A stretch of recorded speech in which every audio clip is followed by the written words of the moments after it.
Hi, I'm Tim. Welcome to Watch One. Thanks for logging on. Today we're looking at the Zenith class XXT Moonphase El Primero. You can see this complete calendar chronograph on our website, watchyouwant.com. Purchase it there, and if you enjoy these videos, please subscribe to our YouTube channel, Watch You Want Inc. You can also click on the card in the upper right-hand corner of the screen at any time to see our full listing for this watch, with additional accessories included, high-resolution images, and naturally complete pricing details. Now on my wrist, 6 1/3 inches, 16 centimeters in circumference, you can see one of the most effective styling treatments to emerge out of Zenith during the 2000s, effectively taking a classical dress watch and scaling it up for modern tastes. Zenith created something with enduring value and enduring aesthetic appeal. Now 44 millimeters across the round of the case, not including the crown and chronograph pushers, it is a big watch, but it becomes very compact when you consider that from extremity to extremity across the lugs, it's only 51 millimeters, far less than you'd expect for a 44 millimeter watch, and it wears flatter and thinner than its bare measurements suggest. 14 millimeters thick, this one has a genuinely double-stepped bezel and a sloped sapphire, so that a tight sleeve or cuff easily slides up and over, getting a start along the ramp of that case flank. It's actually an easy watch to wear with formal attire in that respect, and with a beautiful silver dial and steel case, it's a beautiful companion to any formal men's ensemble.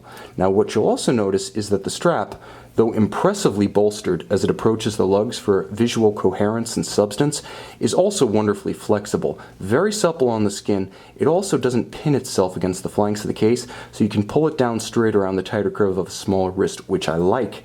Now in addition to incredible substance, within its rectangular scale black alligator leather with monotone stitch, it has a double deployant clasp to match. This is a very burly piece, beautifully made. You can see that the swing arms and the core of the clasp are incredibly substantial stainless steel, and that's exactly what you want on the wrist when you're wearing a substantial premium watch.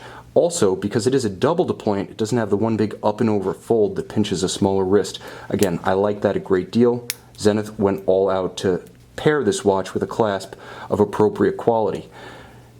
Now the star of this watch is the caliber, as it is with every El Primero, but the case deserves special mention because it's a unique combination of polished flanks and polished bezel with a very subtle satin finished lug hood combination, so there's a little bit of contrasting metallic finish. There's also a little bit of lug bevel to add complexity to the case flank, and of course with that double stepped bezel you also have strong character lines when viewed in profile. But the watch is almost all dial, as you can see.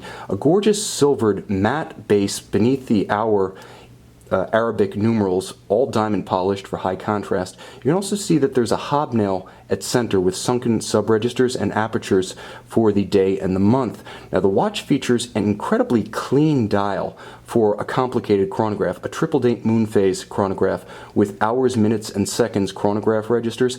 The watch remains incredibly uncluttered precisely because the El Primero is much smaller in dimensions. That is, the caliber underneath is far smaller than the case. Now sometimes this is controversial, but here I feel it works to the watch's advantage, precisely because all of those complicated elements are very tightly clustered and isolated from the hours, minutes, and seconds being read off the peripheral tracks.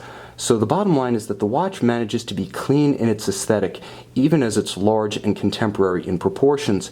And you can see it's paired with a small Zenith signed star crown and vintage style ovoid chronograph pushers. But one element that I like to call attention to, and you can see it to good effect here, is that there's a cutout kerf on each side of the crown, allowing for easy access. You can quickly slide your nail underneath the crown to make adjustments to the watch. Little details like that are what sets Zenith apart. A true manufacturer, they make the case as well as the famous movement inside. And you'll notice the smooth sweep of that seconds hand, that chronograph seconds hand, because the El Primero here retains its famous 10 beats per second, 36,000 vibrations per hour. And on the back, you can see Zenith's classic triple-date Moonphase chronograph, here doing business as the El Primero caliber 4100.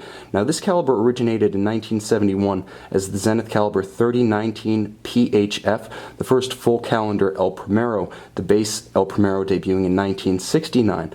31 jewels, a crisp column wheel actuation. You can see as I toggle the watch,